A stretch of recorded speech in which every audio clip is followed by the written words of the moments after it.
दोस्तों, किसी ने बड़ी कमाल की बात कही है कि घमंड किसी का भी नहीं रहता।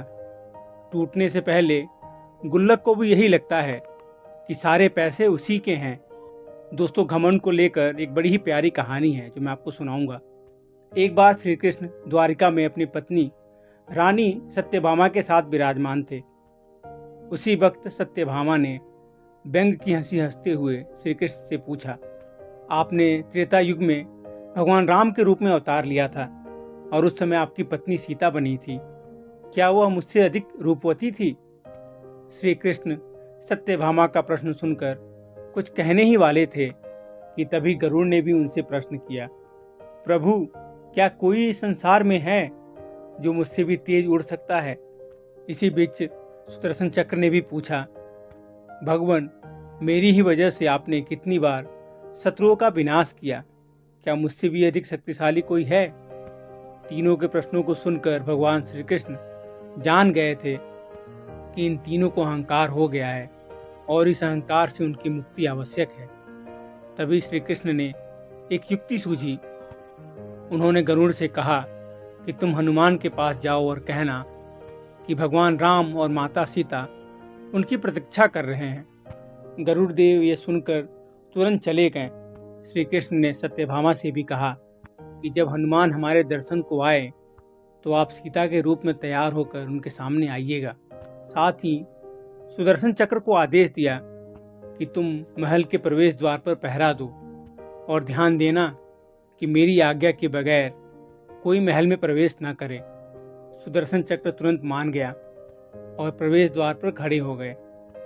उधर श्री कृष्ण भगवान राम के रूप में आ गए और दूसरी तरफ गरुड़ देव हनुमान जी के पास पहुंचे। उनसे कहा, हे वानर श्रेष्ठ, प्रभु श्री राम और सीता आपको द्वारका के दरबार में बुला रहे हैं। आप मेरे साथ चलिए, मैं तुरंत ही आपको पहुंचा दूंगा। हनुमान जी ने सादर भाव से कहा कि आप आगे चलिए बंधु, मैं आता हूं। गरुड़ देव ने सोचा कि हनुमान जी तो कितने बूढ़े हैं, पता नहीं कब तक पहुंचेंगे। तो अपने प्रभु की आज्ञा का पालन कर दिया और ऐसा सोचकर वो उड़ चले।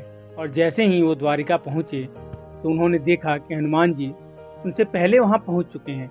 अब गरुड़ का सिर लज्जा से झुक गया। हनुमान जी आगे बढ़े तो श्री कृष्ण को राम के अवतार में देखकर प्रणाम किया।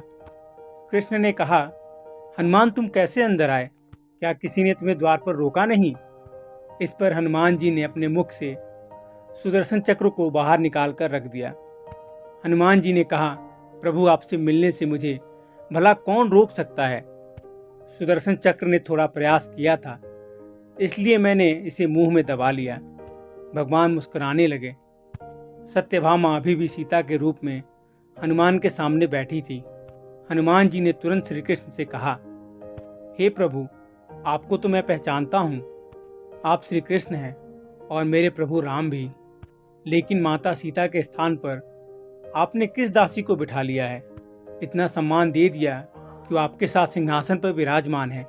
इतना सुनते ही सत्यभामा की आंखें भर आई और उनका घमंड चूर चूर हो गया।